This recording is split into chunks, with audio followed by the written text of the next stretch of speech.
Here we go again. One more time. One more time. I have Facebook, y'all, obviously, because I'm posting on Facebook. But I have it because, the way it's easier to keep in contact with friends and family through Facebook. That's what the original intention of Facebook was. And that's what I do. And from time to time you get that fluff on there.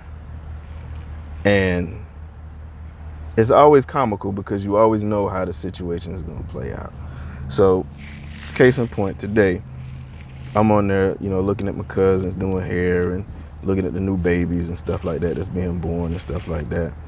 And even if I don't comment and like and thumbs up and stuff like that, I'm watching your videos and I'm seeing what y'all post. So that's just an FYI. But this came across my line and it said something about men wouldn't cheat if women would show them love and affection, time, care, and this and that, this and that. And I'm looking at it like, okay, here we go. Somebody done started it. And of course, the women gonna come back with their caveat to that and say, well, women wouldn't cheat if men would blah, blah, blah, blah, blah, blah, blah, blah, And are we not grown enough to be past this stuff? Because some stuff is really obvious. And then some stuff is really irrelevant. And in my mind, if you posting something like that, that means, and if you're a dude, okay, what woman hurt you so bad that you're compelled to talk about women cheating? And vice versa. If you're a woman and you talking about what men this and that, what man hurt you so bad? Or how many men have hurt you? Let me cut to the chase.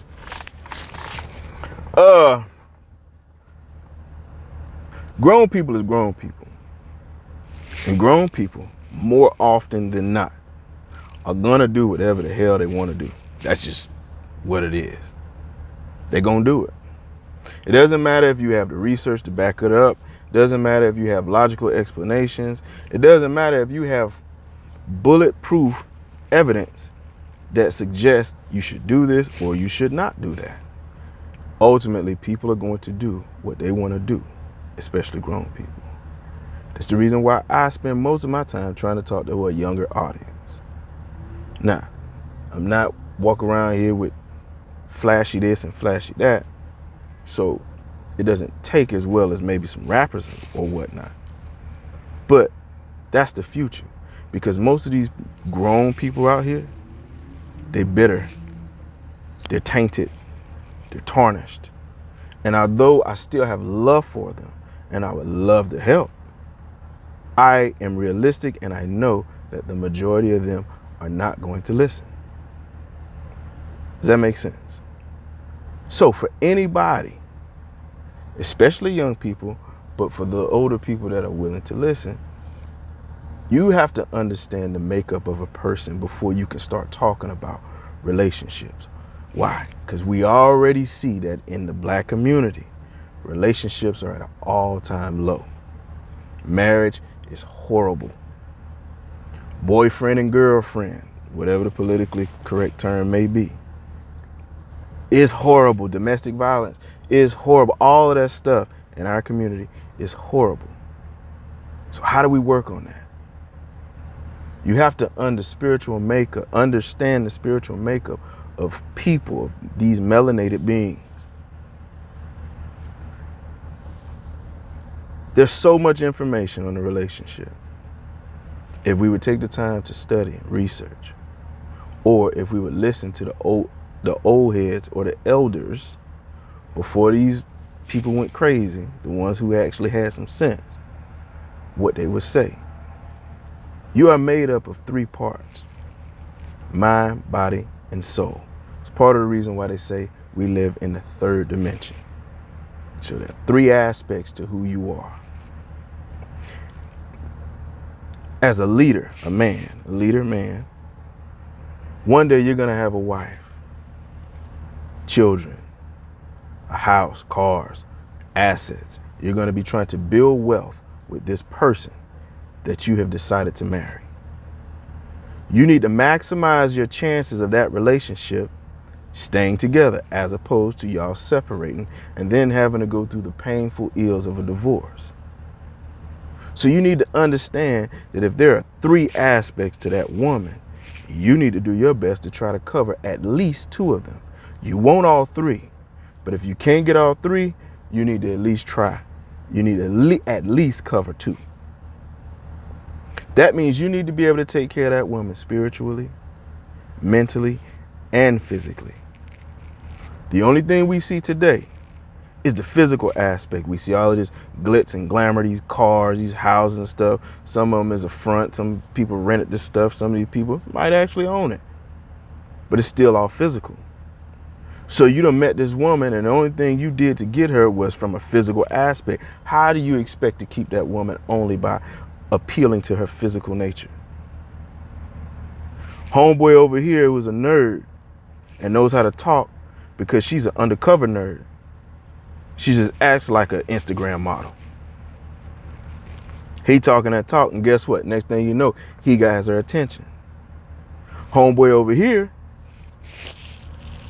is into spirituality.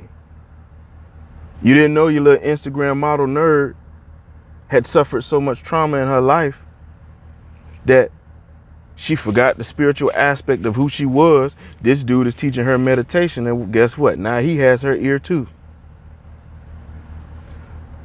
Do you see what my point is? My point is when you meet a woman that you're interested in, that you see potential in, that you see could be the mother of your children and that you could one day build a future with, then you need to make sure that you have the capability of being able to satisfy this woman on at least 2 of the 3 fronts or dimensions that she possesses. This maximizes your opportunity or your chances of maintaining this relationship for a long period of time. Because then at that point, when something little just pops up into your relationship, like we all have, that little bit of adversity, that argument over something stupid, that past or that history that done caught up with you. If you're taking care of this woman the way that she needs to be taken care of, this maximizes your chances. I'm not saying anything is a guarantee because there's no such thing as a guarantee in life. But this maximizes your opportunity. And if you hit 3 out of 3, oh, she ain't going nowhere. She there. She there. You come home with a bag full of money from robbing a bank with blood on your hands. She's still there. She ain't going nowhere. And then tell the police straight up, nah, he ain't here. She there. When you understand the nature of your woman, when you understand the nature of people, period, that is when you have the greatest chances of success in a relationship, even in a friendship. It doesn't matter. This is the reason why America is all over the place, especially the black community, because we've forgotten the true nature of who we are. We're so busy trying to mimic everybody else, like my last video talking about the eagle and the hawk. Although there are similarities, there are also very distinct differences, and we have to understand that. She is a woman. I am man. I am a man. Women are naturally more sensual and more spiritual than men, for the most part. Men are typically more physical. That's why we always want the most beautiful woman. Women really don't care about beauty as much as men. They acknowledge beauty. Everybody can appreciate beauty, but it's not as essential for a woman as it is for a man. These are things that we must understand. These are very fundamental things. Now, obviously, I could drag this video out for an extended period. I could got there and teach a class on this stuff. But the basics of it is you need to understand the mind, the body, and the soul. Why are there 3 times as many more women in the church than there are men? Because that's important to women. You understand what I'm saying? When you understand the basics and the fundamentals of these things, we can get past this stuff. We got to start teaching these kids. And all y'all bitter people, get off the internet right now. Get off Facebook, get off Instagram, get off all them other things, YouTube, whatever. Get off. Y'all bitter. Y'all just spread negativity. Remember your ancestors. First of all, know yourself. Know who you are. You do that by remembering your ancestors because you come through them. And once you do that, you'll have enough pride and appreciation for that you will want to build your community in some capacity. You might not have the financial means or whatever, but in some capacity, you will want and have a desire to build your community exclusively. Okay? Love y'all. Kush.